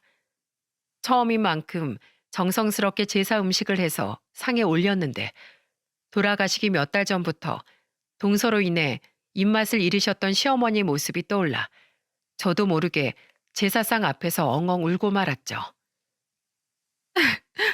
어머님, 그때 어머님을 혼자 외롭게 둬서 정말 죄송해요. 하늘에선 더 이상 아프지 않으신 거죠? 어머님 좋아하시던 음식 많이 차렸으니까 돌아가시기 전 못 드셨던 음식 오늘이라도 실컷 드시고 가세요. 제 말에 남편과 시동생 또한 저를 하다 말고 울음을 터뜨렸어요. 시어머니가 돌아가신 지 1년이 지났건만 그렇게 아직 우린 모두 시어머니를 가슴에서 떠나보내지 못했습니다. 그리고 기가 막히게도 3일 전 제게 누가 찾아왔는지 아십니까? 형님. 누군가 초인종을 누르기에 나가보니 그 사람은 바로 동서였어요. 밥도 제대로 못 먹고 다니는 건지 잔뜩 초췌해진 얼굴로 제게 한껏 불쌍한 표정을 지으며 동서는 이렇게 말하더군요. 형님, 그동안 잘 지냈어요? 우리 유한인 잘 지내요? 형님, 유한이가 엄마 안 찾던가요?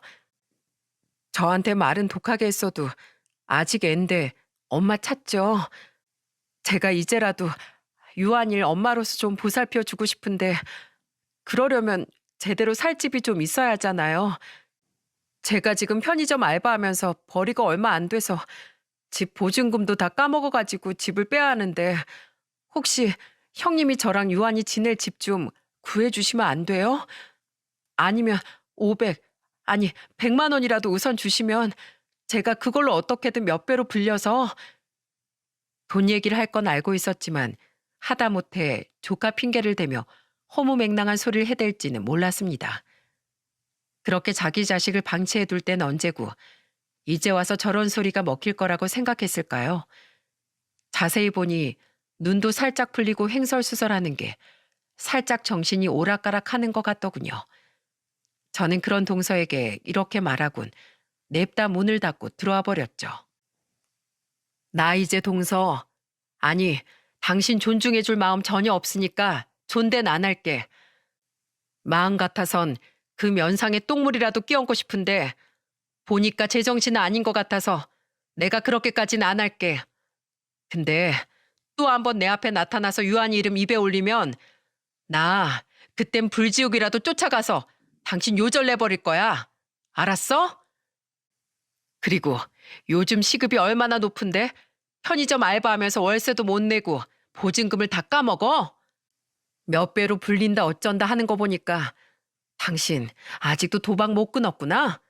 내가 미쳤어? 내가 우리 어머님을 사지로 밀어넣은 당신한테 돈을 주게? 내가 지금 이렇게 얼굴 맞대고 얘기해 주는 건 당신이 우리 유한이 낳은 친모니까 마지막 남은 이성으로 예의 지켜주는 거야. 당신, 아니 너 계속 그렇게 스스로 천벌 내리면서 꼭 그렇게 살아. 우리 어머님 눈에 피눈물 나게 한 죄가 네 인생 망치는 걸로 갚으라고. 난 앞으로 다신 네 얼굴 보고 싶지 않거든. 객사하더라도 나랑 유한이 안 보이는 데서 해. 꺼져.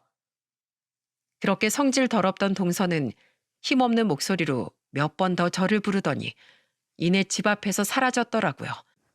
철저히 망가진 동서의 모습을 보며 인광보라는 게 정말 존재하긴 하나 보더라고요. 저는 시어머니께서 물려주신 그 돈을 예금 통장에 잘 보관하고 있습니다. 이 돈은 잘 아껴뒀다가 딸과 조카의 교육비와 대학 학비, 그리고 결혼 자금으로 공평하게 나눠주려고요. 부모가 돼서 큰 돈을 쓸 일이 자식들 일밖에 더 있나요? 부디 애들 잘 키워서 조카 며느리도 보고 사위도 본 뒤에 아주 나중에 시어머니께 자랑스럽게 말씀드려야죠. 어머님이 제게 그러셨던 것처럼 저도 며느리와 사위에게 아주 좋은 시어머니이자 장모가 되어 주었습니다. 하고요. 아직까지 저는 시어머니를 생각하면 죄책감부터 들곤 합니다. 시어머니를 끝까지 지켜드리지 못해 끝내 괴로운 마음을 가지고 돌아가시게 한 것 같아 너무 마음 아프고 죄스럽죠. 가끔씩 시어머니가 나오는 꿈을 꿀 때면 저는 꿈속에서도 엉엉 울며 시어머니께 용서를 빌곤 해요. 시간을 되돌릴 수만 있다면, 과거로 돌아가 모든 일을 바로 잡을 수만 있다면 얼마나 좋을까 하는 헛된 상상을 하며 저는 여전히 시어머니를 그리워하고 있습니다. 저는 유일한 제 어머니였던 시어머니와의 만남과 마지막을 정리해보고 싶어 이렇게 사연을 보내게 됐어요. 쓰다 보니 글이 온통 후회로 점철되어 있긴 하지만 오랜만에 시어머니와의 추억을 되짚어 보았더니 조금은 마음이 가벼워진 것도 같네요. 사연을 마무리하며 한 가지 부탁이 있다면 자식 두신 부모님들께서 부디 자식이 걱정할까봐 말씀을 아끼지 않으셨으면 좋겠다는 겁니다. 혼자 끙끙 앓다가 결국 돌아가신 저희 시어머니처럼 말입니다. 부모님에게 말 못할 사정이 있었다는 사실을 뒤늦게 알게 되면 자식들 마음에는 아주 큰 상처와 죄책감이 남게 된다는 사실을 꼭 잊지 않으셨으면 해요. 부디 부모 자식 모두의 마음에 말 못할 상처가 없는 행복한 가정이 되시길 서울 어딘가에서 시어머니를 그리워하는 며느리가 바라고 또 바라겠습니다. 감사합니다.